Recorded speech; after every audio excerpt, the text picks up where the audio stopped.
Hi friends, market അപ്ഡേറ്റ്സിൻ്റെ ഒരു പുതിയ വീഡിയോയിലേക്ക് എല്ലാവർക്കും സ്വാഗതം. തീർച്ചയായിട്ടും ഇന്നും ഒരു സൈഡ് വേ സെഷനായിരുന്നു നിഫ്റ്റിയിൽ കാണാനുണ്ടായിരുന്നത്.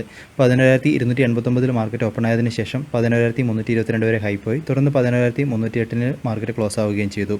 HCL Technologies, SBI, Tech Mahindra, Eicher Motors, Tata Motors ഇവരായിരുന്നു നിഫ്റ്റിയിൽ ടോപ്പ് ഗെയിനറായിട്ട് നിന്നിട്ടുണ്ടായിരുന്നത്. ഇനി നിഫ്റ്റിയുടെ ഒരു ചാർട്ടിലേക്ക് നോക്കുകയാണെങ്കിൽ ഒരു ഗ്യാപ് ഡൗൺ ആയിട്ടുള്ള ഒരു ഓപ്പണിംഗ് ആയിരുന്നു, ഏഷ്യൻ മാർക്കറ്റിൻ്റെ ഒരു ട്രെൻഡിനൊക്കെ ഫോളോ ചെയ്തുകൊണ്ട്.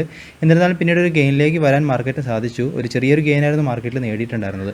ഡെയിലി ചാർട്ടിലേക്ക് നോക്കുമ്പോൾ ഒരു ബുള്ളിഷ് ആയിട്ടുള്ളൊരു ക്യാൻഡിലാണ് പ്ലോട്ട് ആയിരിക്കുന്നത്. എന്നിരുന്നാലും ആ ഒരു പ്രീവിയസ് ഹൈനേക്കൊന്നും ബ്രേക്ക് ചെയ്യാൻ മാർക്കറ്റിന് സാധിക്കുന്നില്ല. അതിനുള്ളൊരു സപ്പോർട്ട് ഗ്ലോബൽ മാർക്കറ്റിൽ നിന്ന് കിട്ടുന്നില്ല എന്നുള്ളതാണ് ഇപ്പോൾ ശ്രദ്ധിക്കാനുള്ളത്. അപ്പോൾ വരും ദിവസങ്ങളിൽ മാർക്കറ്റ് ഒരു 11,375 ആ ഒരു ഹൈനെ ഒന്ന് ബ്രേക്ക് ചെയ്യുകയാണെങ്കിൽ ഒരുപക്ഷെ നമുക്കൊരു 100-200 പോയിൻറ്റ്സിൻ്റെ ഒരു റാലി നിലനിൽക്കുന്നുണ്ട്. അതുമാത്രമല്ല RSI ഇൻഡിക്കേറ്ററിൽ ഒരു കൂൾ ഓഫ് വന്നിട്ടുണ്ട്. അതുകൊണ്ട് തന്നെ ഒരു ബ്രേക്ക് ഔട്ട് നടന്നു കഴിഞ്ഞാൽ ഒരു അപ് ട്രെൻഡിനുള്ള ചാൻസസ് നിലനിൽക്കുന്നുണ്ട്. സപ്പോർട്ടായിട്ട് നമുക്ക് 10,900 ആ ഒരു റേഞ്ചിലാണ് നമുക്കൊരു സപ്പോർട്ട് നിലനിൽക്കുന്നത്. അപ്പോൾ നമുക്കൊരു ഗ്ലോബൽ മാർക്കറ്റിൽ നിന്നൊക്കെയുള്ള നല്ലൊരു സപ്പോർട്ട് കിട്ടുകയാണെങ്കിൽ, വരും ദിവസങ്ങളിൽ കിട്ടുകയാണെങ്കിൽ ഒരു പക്ഷേ മാർക്കറ്റ് ഒരു അപ് ട്രെൻഡിനുള്ള ചാൻസസ് നിലനിൽക്കുന്നുണ്ട്. അതെല്ലാം നോക്കുമ്പോൾ ഇപ്പോൾ എങ്ങനെയാണെങ്കിലും ഒരു 11,200 മുകളിലാണ് ഇപ്പോൾ മാർക്കറ്റ് നിലനിൽക്കുന്നത്. അപ്പോൾ ഒരു കൺസോളിഡേഷൻ നമുക്ക് ഈ ഒരു റേഞ്ചിൽ തുടരുന്നതായിട്ടാണ് ഇപ്പോൾ കാണാനുള്ളത്. അപ്പോൾ ഒരു ഡൗണിലേക്കല്ല, ഒരു പോസിറ്റീവായിട്ടുള്ള സിഗ്നൽ തന്നെയാണ് മാർക്കറ്റിൽ ഇപ്പോൾ നിലനിൽക്കുന്നത്. ഇനി അടുത്തതായിട്ട് നമ്മൾ ഇന്നത്തെ ഗ്ലോബൽ മാർക്കറ്റ് നോക്കുകയാണെങ്കിൽ US മാർക്കറ്റ് ഇന്നലെ ഒരു നെഗറ്റീവ് എൻഡിംഗ് ആയിരുന്നു. നാസ്ഡാക്കിൽ 185 പോയിൻറ്റ്സ് ഡൗണിലാണ് ട്രേഡ് ഉണ്ടായത്. US മാർക്കറ്റിനെ സംബന്ധിച്ചിടത്തോളം നമ്മൾ പറഞ്ഞുകൊണ്ടിരുന്ന ഒരു ന്യൂസ് ആയിരുന്നു അടുത്ത ഒരു സ്റ്റിമുലസ് പാക്കേജ്. അപ്പോൾ അതിൻ്റെ നെഗോഷിയേഷൻസൊക്കെ ഇനിയും എങ്ങും എത്താതെയാണ് നിലനിൽക്കുന്നത്. അപ്പോൾ അതിൻ്റെയൊക്കെ ഒരു പ്രതിഫലനമായിരുന്നു മാർക്കറ്റിലുണ്ടായിരുന്നത്. ഇനി അതുമാത്രമല്ല, അടുത്തതായിട്ട് ഫോക്കസ് ചെയ്യേണ്ടി വരുന്ന US ചൈന ഒരു ട്രേഡ് വാറിനും അതിനെ സംബന്ധിച്ചുള്ള വിഷയങ്ങളൊക്കെയാണ്. അപ്പോൾ ഈ ഒരു കാര്യങ്ങളൊക്കെ നിങ്ങളൊന്ന് ട്രാക്ക് ചെയ്തുകൊണ്ടിരിക്കുക. ഇനി അടുത്തായിട്ട് യൂറോപ്യൻ മാർക്കറ്റിലേക്ക് വരുമ്പോൾ ഒരു മിക്സഡ് ട്രെൻഡാണ് കാണുന്നത്. FTSEയിൽ ഒരു നല്ലൊരു ഗെയിൻ കാണുന്നുണ്ട്, 1% മുകളിലുള്ളത്. ഇനി ഏഷ്യൻ മാർക്കറ്റിലേക്ക് വരുമ്പോഴും ഒരു മിക്സഡ് ട്രെൻഡ് നിലനിൽക്കുന്നു. SGX നിഫ്റ്റി ഇപ്പോൾ ഒരു ബോർഡറിലാണ് ട്രേഡ് ആകുന്നത്, 4 പോയിൻറ്റ്സ് അപ്പിൽ ട്രേഡ് ആകുന്നു. അപ്പോൾ അടുത്തായിട്ട് ഗോൾഡിൻ്റെ പ്രൈസിലൊരു സ്വിംഗ് ആണ് കാണുന്നത്. ഒരു നല്ലൊരു ഡൗൺ വന്നതിന് ശേഷം ചെറിയൊരു ഗെയിൻ കാണിക്കുന്നുണ്ട്. ഇനി അടുത്തായിട്ട് രൂപയുടെ മൂല്യം നോക്കുകയാണെങ്കിൽ ഡോളറിന് അഗേൻസ്റ്റായിട്ട് ചെറിയൊരു ലോസ് ഇന്ന് അനുഭവിച്ചിട്ടുണ്ടായിരുന്നു. 74.83 രൂപയുടെ മൂല്യം ട്രേഡ് ഉണ്ടായിരിക്കുന്നത്. ഇൻസ്റ്റിറ്റ്യൂഷൻ ആക്ടിവിറ്റിയിൽ FIIൻ്റെ ഭാഗത്തുനിന്ന് ഒരു ബൈയിങ് ആയിരുന്നു ഇന്നലെ ഉണ്ടായിരുന്നത്, നെറ്റ് ബൈയിങ്. അതുപോലെ തന്നെ DIൻ്റെ ഭാഗത്തുനിന്ന് ഒരു നെറ്റ് സെയിലിംഗ് ആയിരുന്നു കണ്ടിന്യൂസ് ആയിട്ട് കണ്ടുകൊണ്ടിരിക്കുന്നത്. ഇനി അടുത്തതായിട്ട് ഹൈ വോളിയത്തിലുള്ള സ്റ്റോക്കുകൾ നോക്കുകയാണെങ്കിൽ ലാർജ് ക്യാപ്പിൽ Interglobal Aviation, Motherson Semi, Bosch, Hindustan Aeronautics, HCL ഇങ്ങനെ കുറേ സ്റ്റോക്കുകൾ നിലനിൽക്കുന്നുണ്ട്. അതിൽ കുറച്ച് സ്റ്റോക്കുകൾ നമ്മൾ അനാലിസിസിന് എടുത്തു കഴിഞ്ഞാൽ ആദ്യമായിട്ട് തന്നെ മദേഴ്സൺ സെമിയുടെ ഒരു ചാർട്ട് നമ്മൾ കഴിഞ്ഞ ദിവസം കണ്ടതായിരുന്ന ഒരു ബ്രേക്ക് ഔട്ട് നടന്നാണ് ഉണ്ടായെന്നുള്ളത്. അതിനുശേഷം ഇന്ന് നോക്കുകയാണെങ്കിൽ നല്ലൊരു ഗെയിനായിരുന്നു ഇന്ന് കൊടുത്തിട്ടുണ്ടായിരുന്നത്. 16 രൂപ വരെ മുകളിൽ പോയിട്ടുണ്ടായിരുന്നു. നല്ലൊരു ഗെയിൻ്റെ സെഷനായിരുന്നു ഇന്നുണ്ടായിരുന്നത്. അതുമാത്രമല്ല, വോളിയം നോക്കുകയാണെങ്കിൽ നല്ലൊരു വോളിയത്തിലാണ് സ്റ്റോക്ക് ഇന്ന് ട്രേഡ് ആയത്. എന്നിരുന്നാലും ഇതിനെ സംബന്ധിച്ചിടത്തോളം ഒരു ഷോർട്ട് ടൈമിലേക്ക് ഒരു ബ്രോക്കറേജ് ഫേം, ഞാൻ ബ്രോക്കറേജ് ഫേമിൻ്റെ പേര് മറന്നുപോയി, അവർ 110 രൂപയാണ് ഒരു ടാർഗറ്റായിട്ട് ഫിക്സ് ചെയ്തിരിക്കുന്നത് ഈ ഒരു സ്റ്റോക്കിൻ്റെ. അപ്പോൾ എന്നിരുന്നാലും ലോങ് ടൈമിലേക്ക് അത് പെർഫോം ചെയ്യുമെന്ന രീതിയിലാണ് അവരുടെ ഭാഗത്തു നിന്ന് വന്ന അപ്ഡേറ്റുകൾ. ഇനി അടുത്തതായിട്ട് ഫെഡറൽ ബാങ്കിൻ്റെ ചാർട്ട് നോക്കുകയാണെങ്കിൽ അതിലൊരു റൈസിംഗ് വെഡ്ജ് പാറ്റേണിൻ്റെ പോലത്തെ ഒരു ഫോർമേഷൻ വരുന്നുണ്ട് കുറച്ച് ദിവസങ്ങളിലായിട്ട്. അപ്പോൾ ഇതിൽ നിന്ന് എങ്ങോട്ടേക്കാണ് ഒരു ബ്രേക്ക് ഔട്ട് നടക്കുന്നതെന്നൊന്ന് ശ്രദ്ധിക്കുക. കാരണം ഇതിൽ നിന്നും ഈ ഒരു അപ്പർ ലൈനിൽ ബ്രേക്ക് ചെയ്യുകയാണെങ്കിൽ ഒരു അപ് ട്രെൻഡിനുള്ള ചാൻസസ് നിലനിൽക്കുന്നുണ്ട്. അടുത്തൊരു റെസിസ്റ്റൻസ് ആയിട്ട് 58 രൂപ വരെ ഒരു റെസിസ്റ്റൻസ് നിലനിൽക്കുന്നുണ്ട്. അതല്ല ഡൗണിലേക്കാണ് ബ്രേക്ക് ഔട്ട് നടക്കുന്നതെങ്കിൽ അടുത്ത സപ്പോർട്ട് സോണുകളായിട്ട് നമുക്ക് 50 രൂപ, അതേപോലെ തന്നെ 49 രൂപ ആ ഒരു റേഞ്ചിലൊക്കെ നമുക്ക് സപ്പോർട്ടുകൾ നിലനിൽക്കുന്നുണ്ട്. അപ്പോൾ ഈ ഒരു സ്റ്റോക്കിനെയും ഈ ഒരു പാറ്റേൺ നിങ്ങളൊന്ന് വാച്ച് ചെയ്യുക, എങ്ങോട്ടേക്കാണ് ബ്രേക്ക് ഔട്ട് നടക്കുന്നതെന്നുള്ളത്. ഇനി അടുത്തതായിട്ട് SBIൻ്റെ ചാർട്ട് നോക്കുകയാണെങ്കിൽ അതിലും പ്രീവിയസ് ഹൈയിൽ നിന്ന് ഇന്നൊരു ബ്രേക്ക് ഔട്ട് നടന്നിട്ടാണ് ഉണ്ടായിരിക്കുന്നത്. അപ്പോൾ ഒരു അപ് ട്രെൻഡിനുള്ള ചാൻസസ് ഈ ഒരു സ്റ്റോക്കിൽ കാണുന്നു. അപ്പം വരും ദിവസങ്ങളിൽ മാർക്കറ്റിലൊന്ന് വാച്ച് ചെയ്യുക ഈ ഒരു സ്റ്റോക്കിനെ. നല്ല വോളിയത്തിലായിരുന്നു ഇന്ന് ഈ ഒരു സ്റ്റോക്ക് ട്രേഡ് ആയിരുന്നത്. അപ്പോൾ ഈ ഒരു സ്റ്റോക്കിനെ നിങ്ങളൊന്ന് ട്രാക്ക് ചെയ്യുക. വരും ദിവസങ്ങളിൽ ഒരു ബുള്ളിഷിനുള്ള സാധ്യതകളാണ് കാണുന്നത്. അപ്പം നിങ്ങൾ ഈ ഒരു സ്റ്റോക്കിനെ ട്രാക്ക് ചെയ്തിട്ട് നിങ്ങൾ കണ്ടെത്തുന്ന കാര്യങ്ങളും ഒന്ന് അറിയിക്കുക. അതുപോലെ തന്നെ ലെമൺ ട്രീ ഹോട്ടൽസിനെ സംബന്ധിച്ചിടത്തോളം കഴിഞ്ഞ 3 ദിവസങ്ങളായിട്ട് ഈ ഒരു സ്റ്റോക്ക് അപ് ട്രെൻഡിൽ വരുന്നുണ്ട്. ഇതിനു മുമ്പുള്ള ഒരു ഹൈനെ അത് ബ്രേക്ക് ചെയ്തിട്ടുണ്ടായിരുന്നു ഇന്ന്.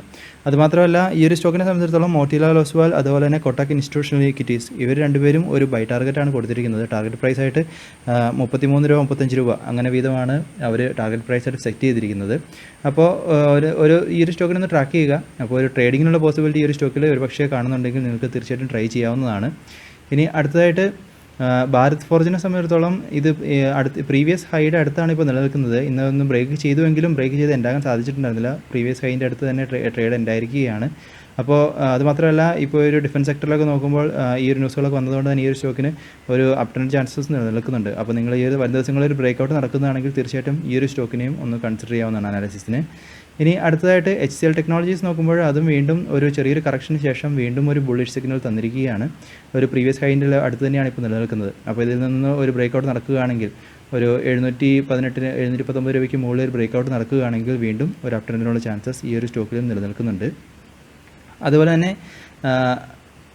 ഗ്രാനുവൽസ് ഇന്ത്യനെ സംബന്ധിച്ചിടത്തോളം അവരുടെ മാനേജ്മെൻറ്റ് ഇന്നൊരു അപ്ഡേറ്റ് കൊടുത്തിട്ടുണ്ടായിരുന്നു. ഈ ഒരു Q1 റിസൾട്ട്സിനെക്കാട്ടിലും നല്ലൊരു റിസൾട്ട് ആയിരിക്കും ഇനി വരുന്ന ക്വാർട്ടറുകളിലും അവർക്ക് കൊടുക്കാൻ സാധിക്കുക എന്ന രീതിയിൽ കൊടുത്തിട്ടുണ്ടായിരുന്നു. അപ്പോൾ ഈ ഒരു റേഞ്ചിലൊരു കൺസൾട്ടേഷൻ പോലെയാണ് ഈ ഒരു സ്റ്റോക്കിൽ ഈ സമയത്ത് കണ്ടുകൊണ്ടിരിക്കുന്നത്. ഇനി അടുത്തതായിട്ട് പ്രധാനപ്പെട്ട അപ്ഡേറ്റുകൾ നോക്കുകയാണെങ്കിൽ ആദ്യം തന്നെ ഒറീസ മിനറൽ ഡെവലപ്മെൻറ്റ് ഇവരെ സംബന്ധിച്ചിടത്തോളം അവർക്ക് സുപ്രീം കോടതിൻ്റെ ഭാഗത്ത് നിന്ന് മൈനിങ് റെസ്യൂം ചെയ്യാനുള്ളൊരു ഓർഡേഴ്സ് കിട്ടിയിട്ടുണ്ടായിരുന്നു. അപ്പോൾ ഇവർക്കൊരു പോസിറ്റീവ് ന്യൂസാണ്. അതുപോലെ തന്നെ MT എഡ്യൂക്കറിനെ സംബന്ധിച്ചിടത്തോളം അതിൻ്റെ പ്രൊമോട്ടർ മഹേഷ് ഷെട്ടി ഏകദേശം 17.83 ലക്ഷം ഷെയർസ് ഓഫർ ഫോർ സെയിലിൽ വെക്കാൻ പോവുകയാണ്. 13 രൂപ 50 പൈസ പെർ ഷെയറിലാണ് ഇഷ്യൂ പ്രൈസായിട്ട് ഫിക്സ് ചെയ്തിരിക്കുന്നത്. നോൺ റീറ്റെയിൽ ഇൻവെസ്റ്റേഴ്സിനുള്ള offer for sale date August 12 അതുപോലെ തന്നെ റീറ്റെയിൽ ഇൻവെസ്റ്റേഴ്സിന് നാളെയാണ് August 13.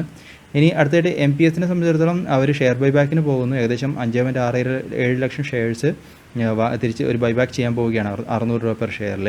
റെക്കോർഡിംഗ് ഡേറ്റ് ആയിട്ട് അവർ August 24 ഫിക്സ് ചെയ്തിരിക്കുന്നത്.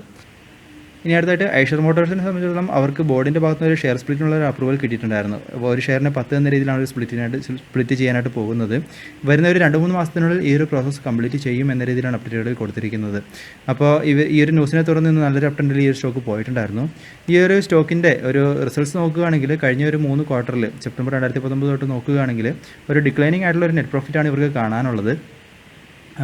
ഈ ഒരു മാർച്ച് ക്വാർട്ടറിൽ ഒരു പക്ഷേ നമുക്ക് കൊറോണയുടെ ഇമ്പാക്റ്റുകളൊക്കെ ഈ ഒരു നെറ്റ് പ്രോഫിറ്റ് അല്ലെങ്കിൽ ഇവരുടെ റിസൾട്ട്സിൽ വന്നു എന്ന് നമുക്ക് അനുമാനിക്കാം. ഇനി നാളെയാണ് ഇവരുടെ അടുത്ത ഈ ഒരു Q1 റിസൾട്ട്സ് പബ്ലിഷ് ആകാൻ പോകുന്നത്. അപ്പോൾ ആ ഒരു റിസൾട്ട് നിങ്ങളൊന്ന് വാച്ച് ചെയ്യുക. അതും ഒരു പക്ഷേ ഒരു ഡൗൺ ആകാനുള്ള ചാൻസസ് ആണ് കാണുന്നത്. കാരണം അവർക്ക് സെയിൽസൊക്കെ ഡൗൺ ആണ് എന്ന രീതിയിലുള്ള അപ്ഡേറ്റുകളായിരുന്നു ഇതിനു മുമ്പ് കൊടുത്തിട്ടുണ്ടായിരുന്നത്.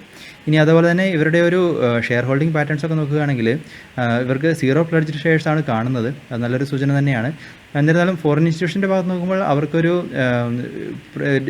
കണ്ടിന്യൂസ് ആയിട്ടുള്ളൊരു ഡിക്രീസിങ് ഹോൾഡിങ്ങിലൊരു ഡിക്രീസാണ് വന്നുകൊണ്ടിരിക്കുന്നത്. എന്നിരുന്നാലും മ്യൂച്വൽ ഫണ്ട്സൊക്കെ നോക്കുമ്പോൾ അവർക്ക് കണ്ടിന്യൂസ് ആയിട്ടുള്ളൊരു ഇൻക്രീസിങ് വരുന്നുണ്ട്. അപ്പോൾ മൊത്തത്തിൽ ഒരുപക്ഷെ ഒരു ഷെയർ സ്പ്ലിറ്റിനൊക്കെ ശേഷം തീർച്ചയായിട്ടും നിങ്ങൾക്ക് ഒരുപക്ഷെ കുറച്ച് ഷെയർസ് കൺസിഡർ ചെയ്യാം എന്ന രീതിയിലാണ് തോന്നുന്നത്. അപ്പോൾ നിങ്ങളും ഈ ഒരു സ്റ്റോക്കിനെ ഒന്ന് അനലൈസ് ചെയ്യുക. നിങ്ങൾ കണ്ടെത്തുന്ന കാര്യങ്ങളും ഒന്ന് തീർച്ചയായിട്ടും കമൻറ്റ് വഴിയായിട്ടൊക്കെ ഒന്ന് അറിയിക്കുക.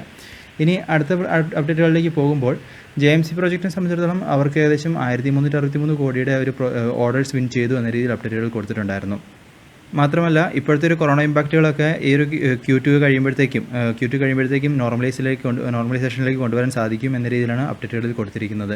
ഇനി അടുത്തായിട്ട് ഈ ഒരു ജൂലൈ മന്തിൽ HDFC അസറ്റ് മാനേജ്മെൻറ്റ് കമ്പനി വാങ്ങുകയും വിൽക്കുകയും ചെയ്ത സ്റ്റോക്കുകളുടെ ലിസ്റ്റാണിത്.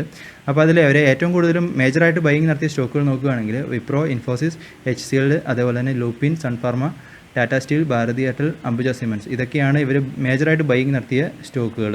ഇതേ തുടർന്ന് ഇത് മാത്രമല്ല Exide industries, Apollo tyres, Tata chemical, HPCL ഇങ്ങനെ കുറേ സ്റ്റോക്കുകളിലും അവർ ബൈയിങ് നടത്തിയതായിട്ടാണ് റിപ്പോർട്ടുകൾ കൊടുത്തിരിക്കുന്നത്.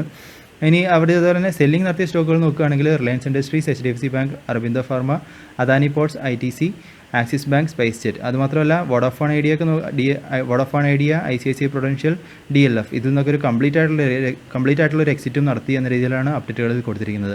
അപ്പോൾ നിങ്ങൾ തീർച്ചയായിട്ടും ഈ ഒരു വാങ്ങിയ സ്റ്റോക്കുകളൊക്കെ ഒന്ന് ട്രാക്ക് ചെയ്യുക. അപ്പോൾ നിങ്ങൾക്കൊരു ഇൻവെസ്റ്റ്മെൻറ്റ് പോസിബിലിറ്റി ഒക്കെ കണ്ടെത്താൻ സാധിക്കുന്നുണ്ടെങ്കിൽ തീർച്ചയായിട്ടും ട്രൈ ചെയ്യുക.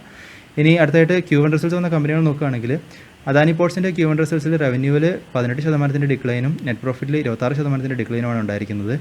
ബോർഡിൻ്റെ ഭാഗത്ത് നിന്ന് ഏകദേശം 3000 കോടി NCD വഴിയായിട്ട് റേസ് ചെയ്യാനുള്ള ഒരു അപ്രൂവലും കിട്ടിയിട്ടുണ്ടായിരുന്നു. ഇനി അതുപോലെ തന്നെ കൃഷ്ണപട്ടണം പോർട്ടിൻ്റെ അക്വിസിഷൻ അവർ ഈ ഒരു Q2 എൻഡിങ്ങോടുകൂടി കംപ്ലീറ്റ് ചെയ്യും എന്ന രീതിയിലാണ് അപ്ഡേറ്റുകളിൽ കൊടുത്തിരിക്കുന്നത്.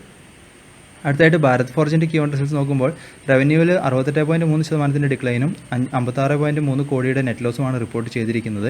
ഈ ഒരു ലോക്ക്ഡൗണിൻ്റെ കാലഘട്ടത്തിൽ അവർ 20% കപ്പാസിറ്റിയിലാണ് റൺ ചെയ്തുകൊണ്ടിരുന്നത്. അതുമാത്രമല്ല ഇപ്പോൾ ഒരു റിലാക്സേഷനൊക്കെ വന്നതോടുകൂടി ഒരു ഡിമാൻഡിലൊക്കെ നല്ലൊരു എക്സ്പോർട്ടിലും അതുപോലെ തന്നെ ഡൊമസ്റ്റിക് സെയിൽസിലും ഒരു ഡിമാൻഡിലൊക്കെ ഇമ്പ്രൂവ്മെൻറ്റ് വരുന്നു എന്ന രീതിയിലാണ് കൊടുത്തിരിക്കുന്നത്. എന്നിരുന്നാലും എക്സ്പോർട്ട് സെയിലൊക്കെ കഴിഞ്ഞ കാലയളവിൽ വെച്ച് നോക്കുമ്പോൾ അതിലും ഒരു കുറവായിട്ടുള്ള ഒരു ഡിമാൻഡായിരിക്കും എക്സ്പോർട്സിലുണ്ടാവുക എന്ന രീതിയിലാണ് കൊടുത്തിരിക്കുന്നത് അപ്ഡേറ്റുകളുടെ. അടുത്തായിട്ട് മെട്രോപോളിസ് ഹെൽത്ത് കെയറിൻ്റെ ക്യൂ റിസൾട്ട്സ് നോക്കുമ്പോൾ റവന്യൂവിൽ 29.6% ഡിക്ലൈനും നെറ്റ് പ്രോഫിറ്റിൽ 89.2% ഡിക്ലൈനുമാണ് ഉണ്ടായിരിക്കുന്നത്. ഈ ഒരു Q2വിൻ്റെ ഗോൾ സെറ്റിംഗ്സ് നോക്കുകയാണെങ്കിൽ കൊറോണ ടെസ്റ്റൊക്കെ കൂടുതൽ വർദ്ധിപ്പിക്കുക, അതിൽ നിന്നുള്ള റവന്യൂ ഒക്കെ കൂടുതൽ വർദ്ധിപ്പിക്കുക എന്നൊരു അപ്ഡേറ്റുകളാണ് അവർ കൊടുത്തിരിക്കുന്നത്. അടുത്തായിട്ട് KRBLൻ്റെ ക്യൂ റിസൾട്ട്സിലേക്ക് വരുമ്പോൾ റവന്യൂവിൽ 37.3% ഡിക്ലൈനും നെറ്റ് പ്രോഫിറ്റിൽ 7.6% ഡിക്ലൈനുമാണ് ഉണ്ടായിരിക്കുന്നത്.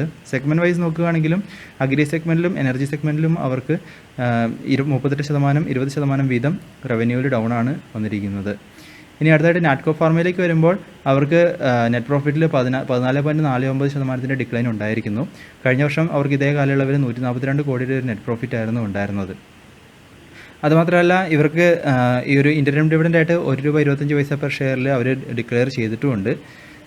ഇനി അടുത്തതായിട്ട് ചോളമണ്ഡലം ഫിനാൻസിൻ്റെ ഏർണിങ്സ് റിലീസിലേക്ക് വരുമ്പോൾ ഇൻട്രസ്റ്റ് ഇൻകത്തിൽ 0.5% ഡിക്ലൈൻ വന്നു. അതുപോലെ തന്നെ 3.36 കോടിയുടെ ഒരു നെറ്റ് ലോസുമാണ് അവർക്ക് ഈ ഒരു ക്വാർട്ടറിൽ റിപ്പോർട്ട് ചെയ്തിരിക്കുന്നത്. ഇനി അടുത്തായിട്ട് ഐനോക്സ് ലെഷറിലേക്ക് വരുമ്പോൾ അവരുടെ പ്രൊമോട്ടർ ഐനോക്സ് ബെനഫിറ്റ് ട്രസ്റ്റ് അവർ ഏകദേശം 43.5 ലക്ഷം ഷെയർസ് ₹233 പെർ ഷെയറിൽ വിറ്റു എന്ന രീതിയിൽ അപ്ഡേറ്റുകൾ കൊടുത്തിട്ടുണ്ടായിരുന്നു. ഇതിൻ്റെ ബയേഴ്സ് നോക്കുകയാണെങ്കിൽ അബുദാബി ഇൻവെസ്റ്റ്മെൻറ്റ് അതോറിറ്റി, അവർ അതുപോലെ തന്നെ സ്കെയിൽ മാസ്റ്റർ ഫണ്ട്സ്, അതുപോലെ തന്നെ HDFC മ്യൂച്വൽ ഫണ്ട്സ്, ഇവരൊക്കെ ആണ് മേജറായിട്ട് ഈ ഒരു സ്റ്റേക്ക് വാങ്ങി എന്ന രീതിയിലാണ് അപ്ഡേറ്റുകൾ കൊടുത്തിരിക്കുന്നത്. അതുമാത്രമല്ല ഐനോക്സ് ബെനിഫിറ്റ് ട്രസ്റ്റ് ഇനി മുതൽ ഇതിൻ്റെ ഒരു പ്രൊമോട്ടർ ഗ്രൂപ്പിൽ ഉണ്ടാവുകയില്ല എന്ന രീതിയിലും കമ്പനിയുടെ ഭാഗത്തു വന്ന അപ്ഡേറ്റുകളിൽ പറയുന്നു. അപ്പോൾ ഇതൊക്കെയാണ് ഇന്നത്തെ പ്രധാനപ്പെട്ട അപ്ഡേറ്റുകൾ. അപ്പോൾ നിങ്ങൾ ഈ ഒരു ന്യൂസുകളിലേക്ക് വെച്ച് ഈ ഒരു സ്റ്റോക്കുകളൊക്കെ ഒന്ന് ട്രാക്ക് ചെയ്യുക. അപ്പോൾ നിങ്ങൾ ഇൻവെസ്റ്റ്മെൻറ്റ് പോസിബിലിറ്റി ഒക്കെ കണ്ടെത്തുന്നുണ്ടെങ്കിൽ തീർച്ചയായിട്ടും ഈ ഒരു സ്റ്റോക്കുകളൊന്ന് ട്രാക്ക് ചെയ്തുകൊണ്ടിരിക്കുക. നിങ്ങൾ കണ്ടെത്തുന്ന കാര്യങ്ങൾ തീർച്ചയായിട്ടും അറിയിക്കുക. പുതിയ അപ്ഡേറ്റുകളായിട്ട് നമുക്ക് വീണ്ടും കാണാം. അതുവരെ this is Tony signing off.